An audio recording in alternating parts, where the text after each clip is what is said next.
কাকারা কি এখানে কাজ করেন? দেখতে আসছেন না? আচ্ছা, বাসা কোথায়? হ্যাঁ, কুষ্টিয়াতে। এখানে কই থাকেন? আচ্ছা, কি করেন? আচ্ছা,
আপনারা জানেন ইতিপূর্বে হলো যে আমি সহ আমার এক্সিলেন্ট হয় বিভিন্ন সময় পরিবেশে যেগুলো ক্ষতিকর তার উপর আমরা মোবাইল করে আসছি।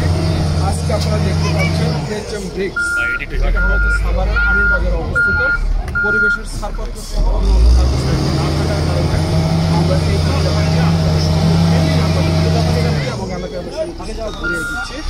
যারা অবৈধ ইট ভাটা স্থাপনকারী যেসব মালিক রয়েছেন তাদের প্রতি একটি বার্তা, সাভার উপজেলার ভিতরে যেসব অবৈধ ইট ভাটা থাকবে যা পরিবেশের ক্ষতি করে ইট ভাটা শুধু নয়, যেসব অন্যান্য অবৈধ কারখানা থাকবে পরিবেশের ছাড়পত্রবিহীন এবং যথাযথ কাগজপত্রবিহীন, তাদের আপনাদের মাধ্যমে একটি মেসেজ দিতে চাই, সেগুলো হলো আমরা পর্যায়ক্রমে ঘুরিয়ে দিব। সেই কারণে সাভারের সকল সাংবাদিক, আপামর জনসাধারণ এবং সকল শ্রেণী পেশা মানুষ এরকম আশা আপনাদের কাছে প্রত্যাশা এবং আপনাদের মাধ্যমে প্রত্যাশা। যারা অবৈধ বসবাসকারী আছে তারা আজকে দেখছেন আমরা উচ্ছেদ করে বুঝিয়ে দিচ্ছি। ভবিষ্যতে যদি কেউ স্পর্ধা দেখায় এরকম, তাদের জন্য আগামী দিনে এই একটি অবস্থা। ধন্যবাদ।